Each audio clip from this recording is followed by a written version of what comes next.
So we're going to look at different types of radiation and how they cause damage to biological systems. And to understand the danger that different types of radiation actually present, we need to understand the radiation themselves. And there's three types.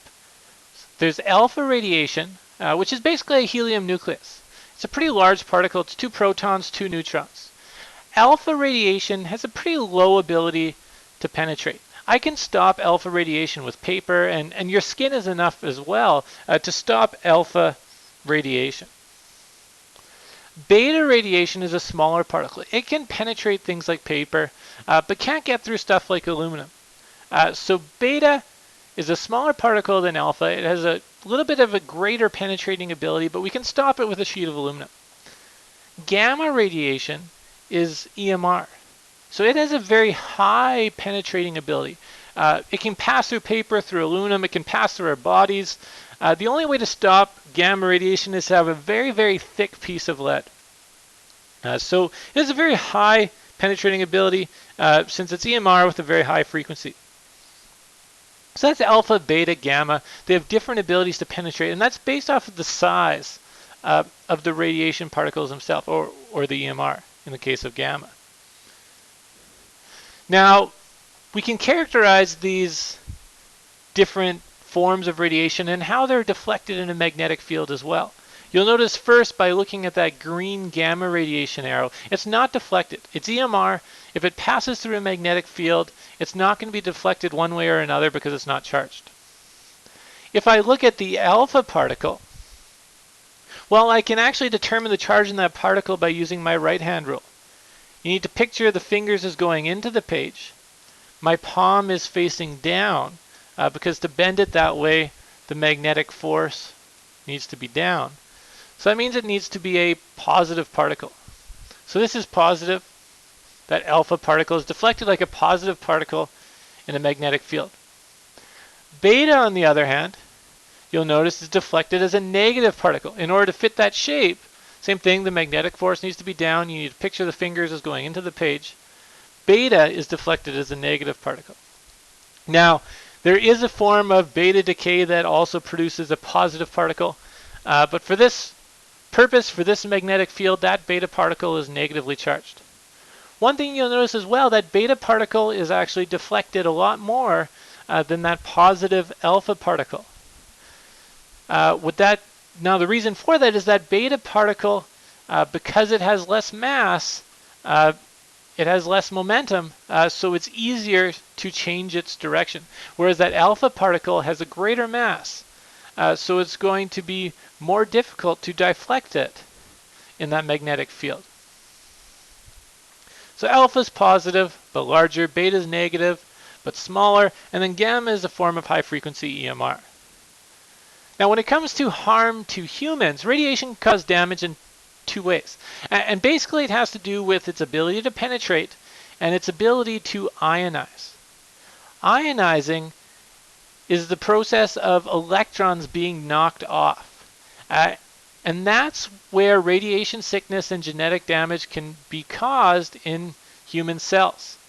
Radiation sickness happens when you're exposed to large doses of radiation for small amounts of time.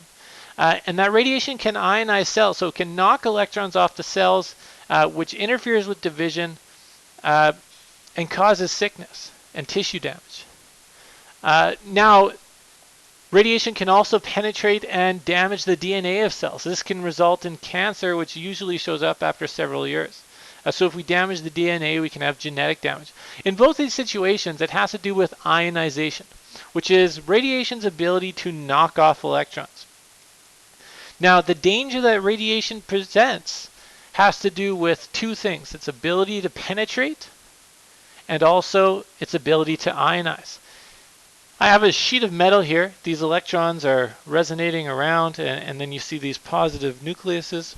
If I take my alpha radiation, so this very large particle compared to beta and compared to gamma, this large particle is going to be able to knock off electrons very easily. It's very large, so if it hits these electrons can be ionized, which is bad. Now, because this particle is so large, it doesn't have much of an ability to penetrate. It can't get very deep because it's such a large particle, and even in the air itself, it will collide with air particles. So it can't go very far. A layer of clothes or even the top layer of skin, which is dead anyways, can stop alpha particles. So they can only move through the air about 5 centimeters before being stopped. Alpha radiation is really only a danger if you breathe in or swallow the source of the alpha radiation. So there is not much penetrating ability, but there's a very high ionizing ability. Beta does not ionize as easily because it's so small. So there's not as much chance of it colliding with electrons and ionizing those electrons. However, because it's small, it can penetrate matter more easily. So it can travel about 0.5 meters, half a meter through the air, and about 1 centimeter into the body. This means that although beta radiation can be a bit more of a risk, it is still most dangerous if the source is ingested. So again, this small particle has a greater ability to penetrate, but a decreased ability to knock off electrons. The final type is gamma. Gamma is high intensity EMR. It's a high frequency. It has a very high ability to penetrate. However, it doesn't ionize as much. But the damage from gamma has to do with its penetrating ability. It can penetrate your entire body. And so it doesn't need to ionize very much to cause damage. The damage from gamma comes from its ability to actually penetrate. So to summarize, alpha has the lowest ability to penetrate and the greatest ability to ionize. It is that ionizing ability of alpha that causes alpha radiation to be dangerous. It can knock off electrons very easily because it's so large. Gamma radiation has the highest penetrating ability, but the lowest ability to ionize. So gamma radiation is dangerous because it has such a high penetrating ability. However, it has a lower ionizing ability. And along that continuum, beta falls somewhere in between compared to both of those.